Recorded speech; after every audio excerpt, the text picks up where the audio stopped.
في هذا الحي السكني وسط مدينة الحلة يسكن أحد علماء العراق، وتحديدا في هذا المنزل، وهو الدكتور جليل كريم أحمد الخفاجي، صاحب الاكتشافات والاختراعات الكيميائية العظيمة.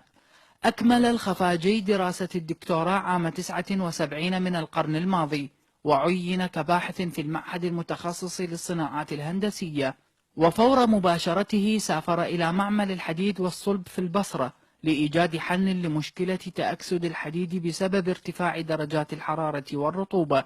أجرى عدة بحوث وتوصل إلى اختراع كبير ما زال العالم جميعا يعمل به. ظليت شهر هناك وأروح للمنشأة وأدرس المشكلة، وتوصلت إلى طريقة هي طريقة التشميع، طريقة جدا كفؤة ورخيصة حقيقة. وهذه الطريقة سجلت براءة اختراع بأمريكا وبإنجلترا وباليابان وبالمكسيك وبالعراق، وكان حل ناجح جدا إلى هذه المشكلة العالمية، بحيث صار عملية خزن ونقل الحديد الإسفنجي بشكل جدا سهل.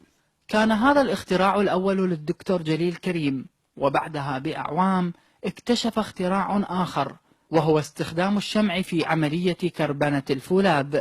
جاء هذا الاختراع بديلا عن طريقة الاتحاد السوفيتي سابقا، بعد أن كانوا يستخدمون النفط الأبيض والذي يتسبب بمشاكل كثيرة. استمر الخفاجي في أبحاثه حتى قام باختراع ثالث أحدث ثورة صناعية في العالم أجمع. الاكتشاف هذه المرة هو استخدام الماء بدل الغاز الطبيعي في صناعة الحديد.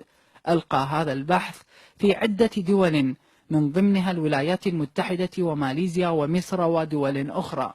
وأني حقيقة رحت لقيت هذا البحث، وصارت يعني تماما أفكار جديدة. هم استغربوا إنه أنا استخدم المي وأختزل خام الحديد وأرجعه مي، وعدم طرح أي مادة ملوثة للجو، بينما مئات الآلاف من ثاني أكسيد الكربون تطرح باستخدام الغاز الطبيعي. وهذا ثاني أكسيد الكربون حقيقة ما معروف هو يؤدي إلى الاحتباس الحراري، بينما الماء هو مي أحوله أني بالعملية الكهربائية، تحليل الماء كهربائيا معروفة، أحول إلى هيدروجين وأخذ الهيدروجين أختزل خام الحديد، ومن يختزل هو يرجع مي، هم رجع إلى وحدات.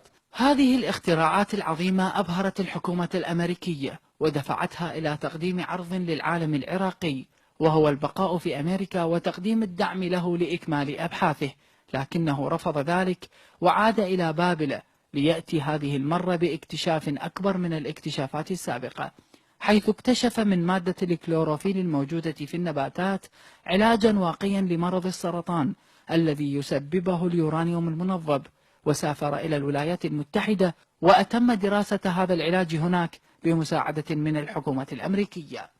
أنا اشتغلت عليه هذا الكلوروفيل وحول هالموضوع، ورغم أن جاني إيفاد إلى الولايات المتحدة الأمريكية، وسويت علاقة حقيقة شخصية ويا جامعة كاليفورنيا، والناس فتحوا لي مختبراتهم، فتحوا لي مختبر بالكيمياء جدا متقدم جدا متقدم.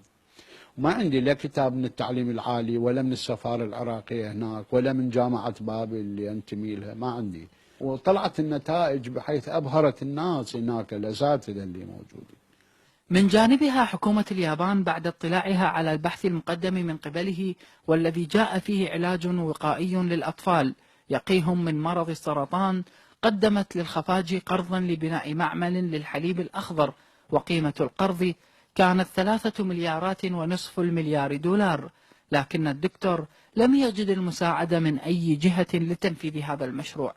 هذه ليست النكبة الوحيدة التي تلقاها العالم الجليل نتيجة الإهمال الحكومي، فقد قام بتأليف موسوعة سميت بموسوعة الغازات، استمر بكتابتها 12 سنة بمعدل 10 ساعات يوميا، وضمت 3500 صفحة بقيت مركونة على رفوف الحكومة العراقية إلى يومنا هذا.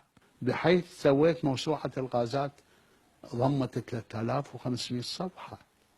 هذا البلد ما قدر يطبعها، ما أعرف ليش. يعني يظل هاي يطلعوك من هدومك.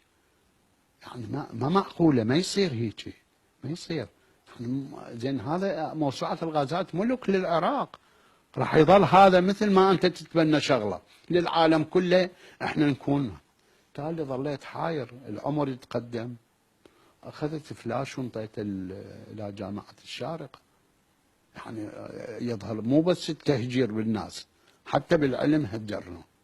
انت تدري انا رحت على حسابي مثلا بيروت والتقيت بابو مطبعه عراقي رجل، وقال لي اطبع 1000 كتاب 1000 نسخه لك ملون ب50 مليون. يعني منين اجيب 50 مليون؟ هو يعني موظف بسيط. يعني قصدي من الكلام ليش الدوله ما ساعدت؟ المبلغ الذي امتنعت الحكومة العراقية عن صرفه لطباعة 1000 نسخة من موسوعة الغازات العظيمة التي ألفها العالم العراقي جليل الخفاجي هو ذات المبلغ الذي صرفته نفس الحكومة لأعضاء البرلمان العراقي كتكلفة لعمليات تجميلية أو عمليات إزالة البواسير. للNRT عربية، عيسى العطواني، بابل.